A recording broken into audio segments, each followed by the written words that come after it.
Bone loss is silent, and osteoporosis doesn't necessarily have symptoms itself unless you have a fracture. But osteoporosis is really the result of other conditions or issues taking place in the body. And those issues could have signs and symptoms that something need to be addressed. If you're getting your lab work and your hormone levels are off, significantly off, that could be a reason to go get tested. If you go get bone turnover marker tests done, these are tests that look at the activity level of cells that are breaking down and building up bone. There's one called serum CTX. There's another one called P1NP. And if you look at these and these levels are off, that could be an indicator that bone loss is taking place right now. If you have secondary causes of bone loss, taking certain medications like prednisone, taking PPIs for long periods of time, autoimmune conditions, chronic digestive issues. So I talked about how if you imagine your body and your bones as being like plants, the villi are roots in the soil, you could have bad bugs in your soil, parasites, or something like that, preventing nutrients from coming in and being absorbed. You could have good bugs in your soil, but they're just in the wrong place. There's a variety of different things that could contribute to that. Now, why do you think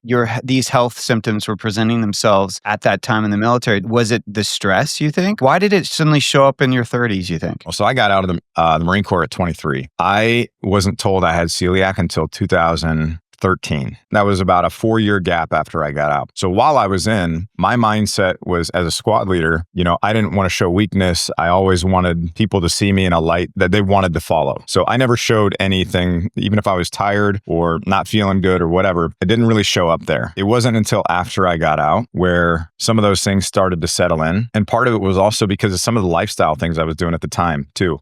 As a young guy in his 20s who was partying, drinking every day, a little depressed after I got out. You go from having a lot of responsibility, taking care of a lot of people in really high stress, high intense situations to then only having to take care of yourself. There was just a disconnect that I didn't really know how to address. So I did a lot of drinking. I was smoking cigarettes at the time, all stuff I would never promote now for anybody. Of all the things I did, I would say that's probably one of the biggest regrets I have was actually smoking cigarettes. Now I don't do any of that stuff. And we have a big community of people, a couple 100,000 people actually in the bone health and osteoporosis space. That's really my role, is helping them figure out how do you get to a point where you're actually improving your health, improving your muscles, improving your bones, living your best possible life. How can we add an extra 10, 20, 30 years of good quality to the end of your life? That's what really matters most, because it's not about living longer. It's about how do you feel? Are you able to get up and do the things you love with the people you love most? Not giving up the activities that you love doing. Are you able to take those bucket list trips that you planned your whole life? That's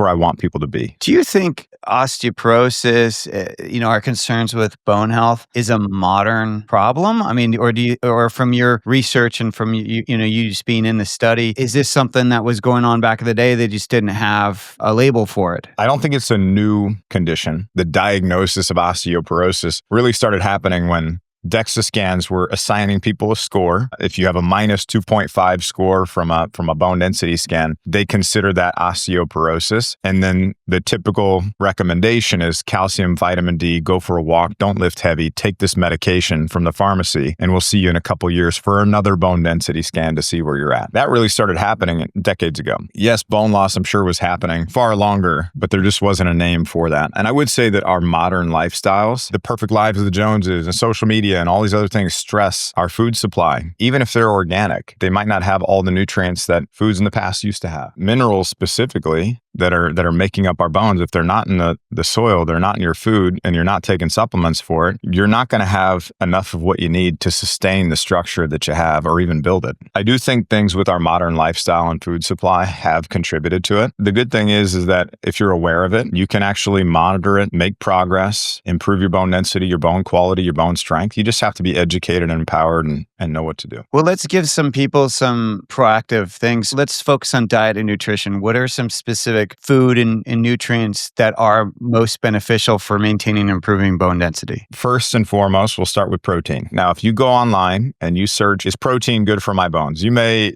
get conflicting information. Too much protein is going to cause bone loss, and you need protein. Your bones are 50% protein by volume, so they need amino acids. Amino acids are the building blocks of protein. If you aim for 30 grams, maybe more than that per meal, that could be a good foundational starting point. And if you're like, well, I'm not hungry that much throughout the day, or I don't know if I can eat a big piece of salmon and a piece of steak and a piece of chicken every day. Well, that's where we would look at something like a protein powder. Maybe it's a whey. If you don't tolerate whey, then go with a beef isolate protein powder. Maybe you're incorporating some collagen or bone broth protein or something like that. This is going to help you get more of those amino acids. It sounds like you definitely skew towards animal protein. Yeah, when you go toward the plant-based proteins, the volume of food that you have to consume to get the amino acids that you would need it's pretty significant. The other part of this is minerals and nutrients. Calcium, I already mentioned, is the primary mineral constituent of your bones. You need to get calcium every single day. Let's say you have an autoimmune condition and you're following a path that doesn't incorporate dairy. Then you have to find other sources of calcium to make sure you're getting that each day. So what are some good non-dairy sources of calcium? Some of my favorites are bone-in sardines and mackerel. Those are fantastic. You get them in a can, a BPA-free can. Some people are like, oh, well, bones can poke you in the mouth and be painful. Well, these ones aren't like that. Yeah, they're too small. Yeah, they're right. When they're cooked in this can, it kind of softens them up. The good thing about these sardines and mackerel are that they give you protein, they give you omega-3s, which are like the dampeners of inflammation, and they give you all the minerals your own bones need in the right ratios that nature put them in. So you get the calcium, you get the magnesium, you get all these other minerals and nutrients, and that is a great source of calcium that's non-dairy. I'll eat sardines right out of the can, and I have no issues with that, and I actually like them at this point. But some people might not. So if you don't like that, we got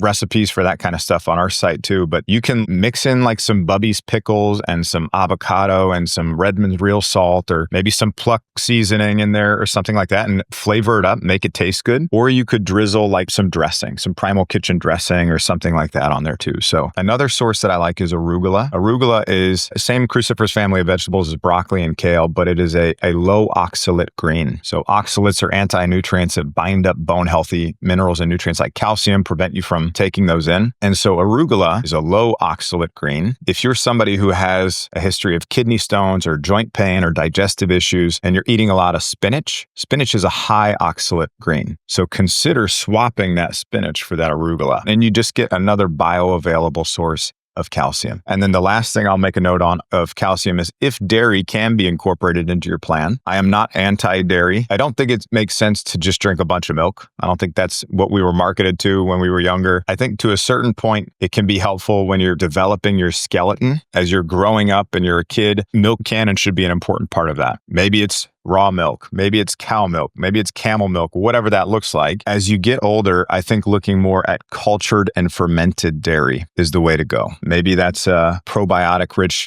24-hour yogurt, or maybe that's a kefir where you're getting the protein, but you're also getting these other nutrients and beneficial compounds in that too. Those are my thoughts on some additional helpful things.